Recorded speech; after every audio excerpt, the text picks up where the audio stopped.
ഞാൻ doctor R Bindu, gynaecologist, Sasthamangalam Ramakrishna mission ആശുപത്രി. ഗർഭിണികളിലുണ്ടാകുന്ന ഛർദിലിനെ പറ്റിയാണ് ഞാൻ ഇന്നിവിടെ സംസാരിക്കുന്നത്. ഒരു പെൺകുട്ടി ഗർഭിണിയാകുന്നതോടെ, പ്രത്യേകിച്ച് കുഞ്ഞിന് 5-6 ആഴ്ച പ്രായമെത്തുന്നതോടെ അവളിൽ ചില ലക്ഷണങ്ങൾ കണ്ടുവരുന്നു.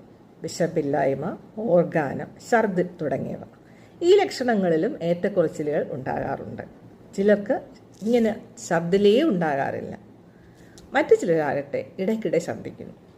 ചുരുക്കം ചിലർ നിരന്തരമായി ഛർദ്ദിച്ചുകൊണ്ടേയിരിക്കുന്നു. നിരന്തരമായി ഛർദ്ദിക്കുന്നത് മൂലം പെൺകുട്ടിയുടെ ശരീരത്തിൽ നിന്ന് ജലാംശവും ലവണങ്ങളും നഷ്ടപ്പെട്ട് അവൾ തീരെ അവശയായിത്തീരും. അങ്ങനെയുള്ളവരെ നമ്മൾ ഹോസ്പിറ്റലിൽ അഡ്മിറ്റാക്കി ഛർദിലിനെതിരായുള്ള ഇഞ്ചക്ഷൻസും ഡ്രിപ്പും നൽകി വരാറുണ്ട്. ഗർഭത്തിൻ്റെ തുടക്കത്തിലുള്ള ഈ ഛർദിൽ ഒരു അനുഗ്രഹമാണോ അതോ ഒരു ശല്യമാണോ എന്നതാണ് നമ്മുടെ വിഷയം. എന്തുകൊണ്ടാണ് ഒരു ഗർഭിണി ഛർദ്ദിക്കുന്നത്?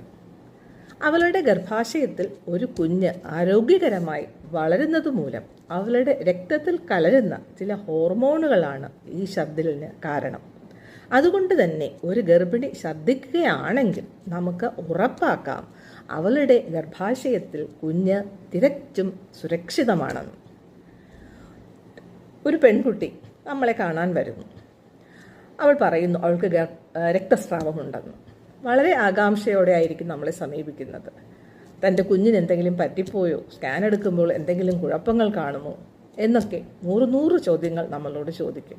ഞാൻ അവരോട് ഒരൊറ്റ ക്വസ്റ്റ്യൻ ചോദിക്കാറുണ്ട്: മോളെ, നിനക്ക് ഛർദിലുണ്ടോ?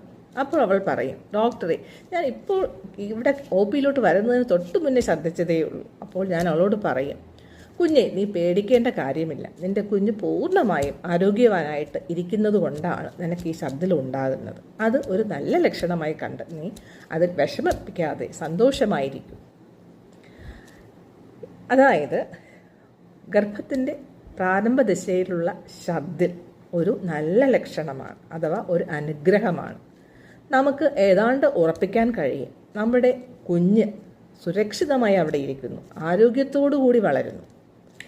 ഇതാണ് ഗർഭാവസ്ഥയിലുള്ള ഛർദിലിൻ്റെ ഒരു ഗുണം. ഈ ഛർദിലിന് വീണ്ടും ചില ഗുണങ്ങളുണ്ട്. അതിനെപ്പറ്റി നമുക്ക് അടുത്ത വീഡിയോയിൽ സംസാരിക്കാം. Thank you.